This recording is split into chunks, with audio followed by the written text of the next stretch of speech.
Hello students. आज हम बात करेंगे plant fibre used as a surgical dressing, जो कि डी फार्मा फर्स्ट ईयर का चैप्टर नंबर 6 है। ठीक है ना। चैप्टर नंबर 6 है डी फार्मा फर्स्ट ईयर का। इसमें हम लोग पढ़ेंगे कॉटन के बारे में, सिल्क के बारे में, ऊल एंड रीजनरेटेड फाइबर जिसमें रेयॉन होगा। ठीक है ना, रेयॉन। और इसके अलावा सूचर, सर्जिकल कैटगट, इसके अलावा लिगेचर के बारे में पढ़ने वाले हैं। तो फ्रेंड्स, अगर अभी हमारा ये चैनल ग्रो कर रहा है, आपसे रिक्वेस्ट है कि क्या करें, हमारे चैनल को ज़्यादा से ज़्यादा सपोर्ट की ज़रूरत है। सपोर्ट कीजिए इसको, हमारा टारगेट है 1000 का। अगर आप हमारे चैनल पे नए हैं तो चैनल को सब्सक्राइब कर लेना, वीडियो को लाइक कर देना और बेल आइकन भी दबा देना। आज हम बात करने वाले हैं फाइबर्स के बारे में। तो फाइबर्स का डेफिनेशन देखते हैं क्या होता है। देखो, क्योंकि ये हमारा पूरा फाइबर है ना, प्लांट फाइबर है, तो सबसे पहले हम लोग फाइबर को डिफाइन करेंगे कि फाइबर होता क्या है। तो fibres are obtain from natural sources prepared artificially. देखो, यह पहले सबसे क्या है, नेचुरली मिलेगा हमको, किसी प्लांट से या किसी एनिमल से मिलेगा, या उसको हम लोग क्या करेंगे, आर्टिफिशियली मैन मेड होगा। ठीक है ना, मैन मेड हो सकता है या फिर उसको नेचुरली ऑब्टेन करेंगे। कुछ इंपॉर्टेंट यहाँ पे बताया गया, the following are the important use of fibre. Fibre के क्या क्या यूजेस हो सकते हैं। तो सबसे पहले प्रिपेयर करना सर्जिकल ड्रेसिंग, जो भी ऑपरेशन के टाइम पे हम लोग यूज़ करते हैं, पट्टी वगैरह यूज करते हैं ना, उसी को बोलते हैं। जैसे एब्जॉर्बेंट कॉटन हो गया, विस्कस रेयॉन हो गया। ठीक है। इसके अलावा फॉर एब्जॉर्बिंग ब्लड, कहीं कट लग जाता है तो आप क्या करते हो, यहाँ पे उसको आप अप्लाई कर लेते हो, फाइबर वगैरह कॉटन वगैरह को आप अप्लाई करते हो। ठीक है ना। तो क्या करना, फॉर एब्जॉर्बिंग ब्लड, पस पस भी वो निकलता है ना, और म्यूकस जैसे एब्जॉर्बेंट कॉटन। तीसरा है for manufacturing of rope. Rope means होता है रस्सी, डोरी। ठीक है ना, रस्सी बनाने के लिए, या यार्न उसी को बोलते हैं, धागा। धागा या फिर रस्सी, ये सब के लिए। तो जैसे जूट का देखो आता है, और हेम्प, ये सारे दिए गए हैं। इसके अलावा for filtration and steering, filter करने के लिए, जैसे ऊल। ठीक है ना, ऊल आता है, इसको फिल्टर के लिए यूज करते हैं। अब हम बात करेंगे क्लासिफिकेशन ऑफ फाइबर की। तो depending upon the sources fibre are classified, भाई कहाँ कहाँ से इसको ऑब्टेन किया गया, सोर्स के बेस पे इसको क्या किया गया है, क्लासिफाई किया गया है। तो सबसे पहले इसमें दिया गया है नेचुरल सोर्स और आर्टिफिशियल सोर्स, दो ही दिया गया है। जैसे यहाँ पे हमने पढ़ा नेचुरली एंड आर्टिफिशियली, उसके हिसाब से। अब नेचुरल में भी अगर आप उसको किसी वेजिटेबल्स या किसी प्लांट से ऑब्टेन करते हो तो उसको कहा गया है वेजिटेबल फाइबर, जैसे कॉटन और हेम्प, जूट। अगर एनिमल से मिलता है तो उसको आप क्या कह सकते हो, ऊल और सिल्क, ये एग्जाम्पल दिए गए हैं। आर्टिफिशियली बात करेंगे, जिसको आप रीजनरेटेड भी बोल सकते हो, यहाँ पे दिया गया है रीजनरेटेड। तो यहाँ पे क्या दिया गया है, विस्कस रेयॉन या एसीटेट रेयॉन। अब यहाँ पे देखो, हम लोगों ने यहाँ पे इस आर्टिफिशियल का दूसरा एग्जांपल है सिंथेटिक फाइबर, जिसमें नायलॉन और टेट्रालीन आता है। ठीक है, ये फाइबर का सिंपल सा कुछ प्रॉपर्टीज और क्लासिफिकेशन दिया गया है। अब एक मोस्ट इंपॉर्टेंट क्वेश्चन आता है, और वो आता है डिफ्रेंशिएट करने का। प्लांट फाइबर में और एनिमल फाइबर में डिफ्रेंशिएट करने का एक बार क्वेश्चन पूछा गया है। ये क्या है, देखो, इसमें सोर्स की बात करेंगे तो जैसे कि सोर्स, इसका नाम से ही, यहाँ से जाहिर है कि नाम से ही स्पष्ट हो जाता है कि ये कहाँ से मिलेगा, प्लांट से मिलेगा, ऑब्टेन फ्रॉम प्लांट। जैसे सीड, स्टेम, लीफ या फ्रूट हो सकता है, for example cotton, jute, coir, ये सब हो सकता है। ऑब्टेन फ्रॉम हेयर, ऊल, या फिर क्या हो सकते हैं, सिक्रेशन ऑफ एनिमल हो सकता है। एनिमल के केस की बात है कि एग्जाम्पल ऊल या सिल्क। कंपोजिशन जो प्लांट वाला रहता है उसकी कंपोजिशन की बात करेंगे तो सेलुलोज हो सकता है। सेलुलोज क्या है, एक कार्बोहाइड्रेट है। ठीक है ना। और एनिमल के केस में ये प्रोटीन है। प्रोटीन जैसे क्या हो सकता है, केराटिन, अब ऊल में पाया जाएगा, या फाइब्रोइन जो सिल्क में पाया जाता है। टेक्सचर बनावट की बात करेंगे तो जनरली कोर्स एंड स्टिफ, थोड़ा हार्ड टाइप के होते हैं। ठीक है ना, स्टिफ होते हैं।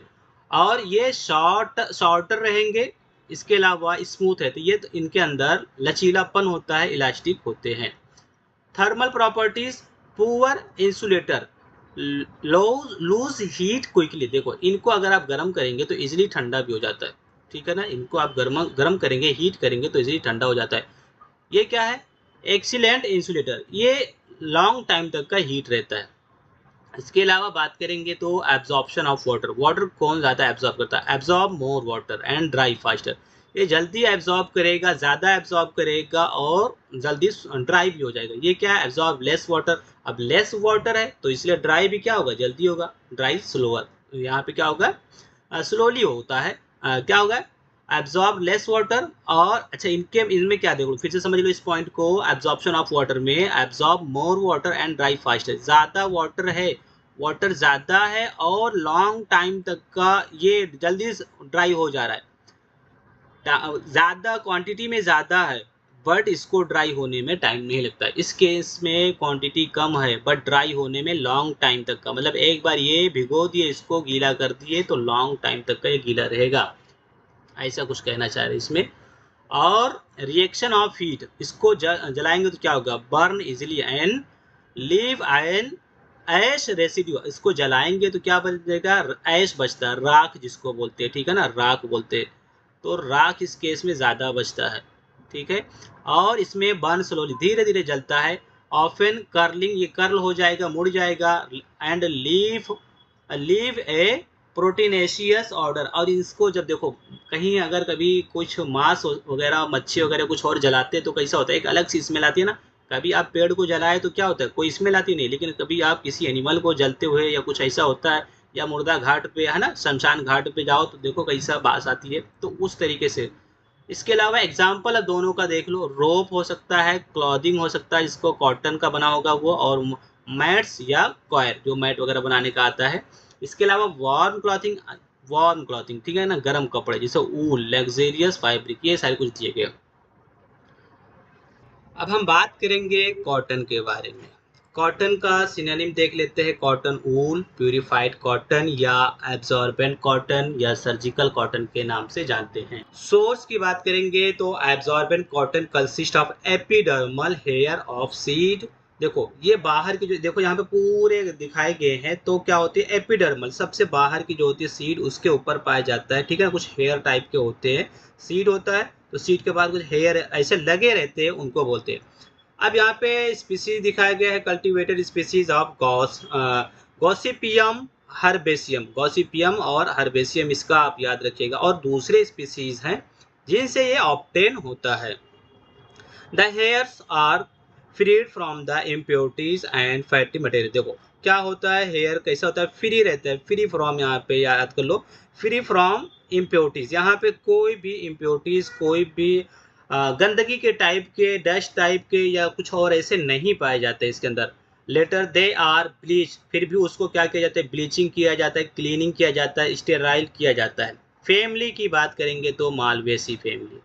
जियोग्राफिकल सोर्स की बात करेंगे तो क्या है, यहाँ पे देखो, cotton is cultivated in A number of countries, like India में पाया जाता है, इजिप्ट में पाया जाता है, अफ्रीका, यूएसए, साउथ अमेरिका, ये कुछ दिए गए हैं, ठीक है ना। और अभी ये डायग्राम याद रखो, इसको अभी पेंडिंग में है, नेक्स्ट जब हम पेज पढ़ेंगे तो उसमें ये आएगा। प्रिपरेशन की बात करेंगे, कॉटन को कैसे प्रिपेयर किया जाता है, तो इसके अंदर देखो, cotton plant produce capsule which are called boll. देखो इनसे जो मिलता है कैप्सूल, बॉल लाइक स्टेक वो होता है, कैप्सूल चिकना ऐसा सरफेस रहता है तो उसको बॉल्स बोलते हैं, BOLL balls.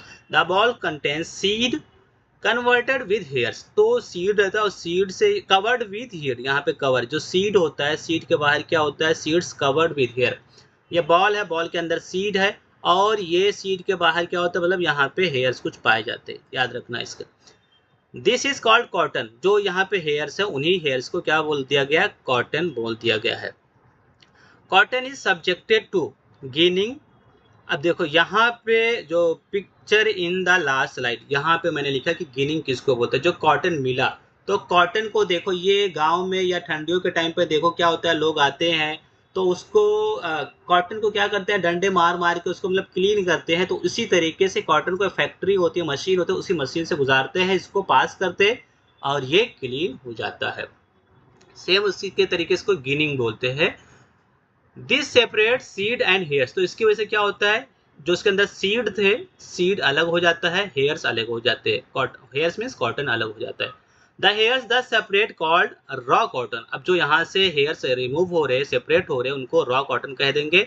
Some hairs remaining on the seed. अभी भी कुछ हेयर बाकी रह जाते हैं जो सीड के बीच बीच में रहते हैं, और उनको लिंट कहते हैं, ठीक है ना।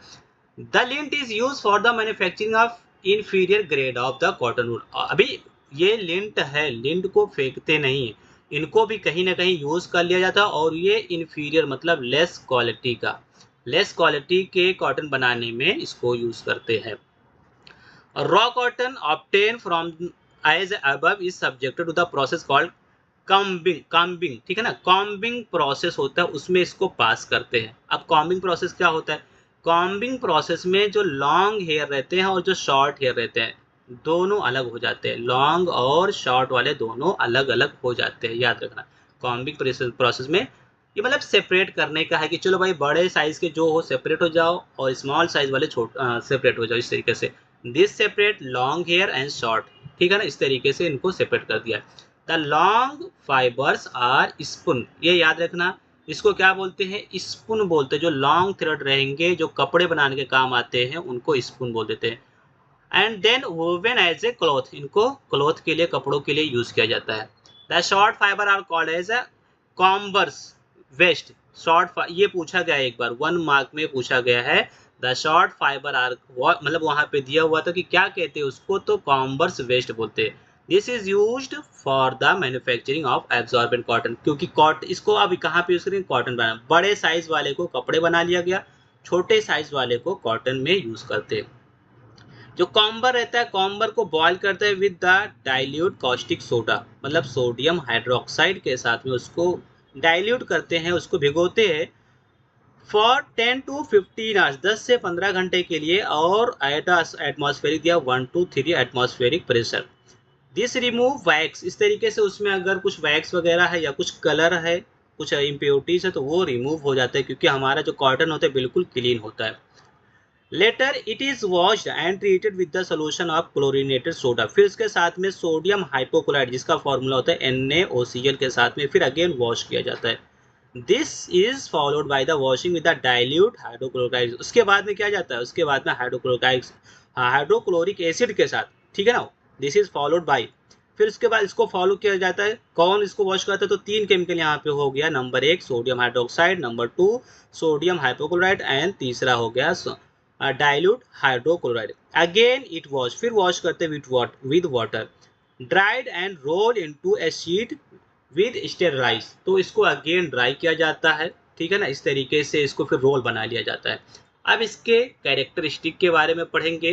तो क्या होता है? Absorbent cotton is a loose mass of filament. अब देखो ये क्या है भाई, इसमें कॉटन की, सिर्फ कॉटन की बात कर लो तो छोटे छोटे इसमें होते हैं लूज मास फिलामेंट, पूरे लॉन्ग साइज के नहीं होते, छोटे छोटे होते हैं, हेयर लाइक होते हैं।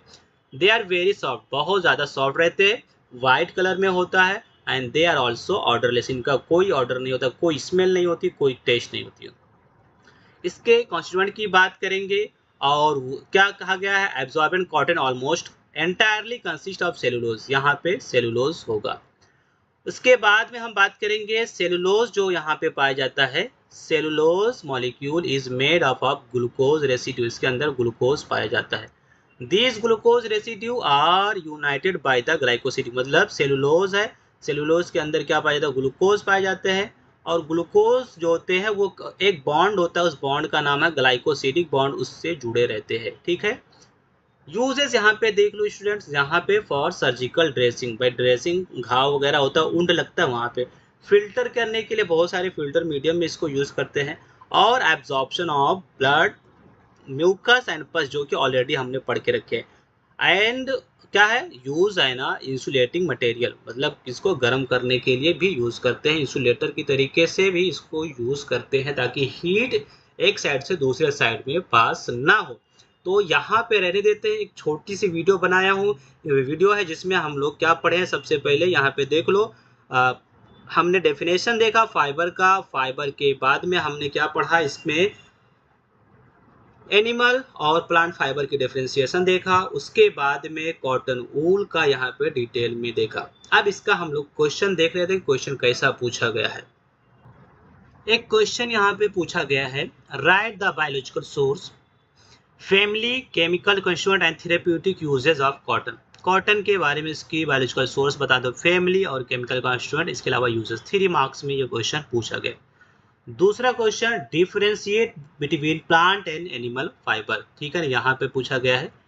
तो ये आपको पढ़ा दिया मैंने और आप इसको याद कर लेना। तीसरा, नेक्स्ट पेपर में हम लोग देखते हैं, what is the short length fibre called in the preparation of absorbent cotton. तो क्या बताया था यहाँ पे, कॉम्बर्स बताया था आपको, ठीक है ना, कॉम्बर्स वेस्ट, ये आपने पढ़ के आए हो। अब हो सकता है कि इसका लॉन्ग वाला भी पूछ ले, ठीक है ना, तो ये आप रेडी कर लेना। स्टूडेंट्स, अगर आपको हमारी कोशिश अच्छी लग रही हो तो वीडियो को लाइक कर दें, चैनल को सब्सक्राइब कर दें और शेयर करना ना भूलें। और आपको इसके बाद की टॉपिक फिर अगेन कंटिन्यू होगी, वो नेक्स्ट लेक्चर में आपको देखने को मिलेगा। तब तक आप अपने एग्जाम की प्रिपरेशन करते रहिए। Thank you for watching, take care, bye bye.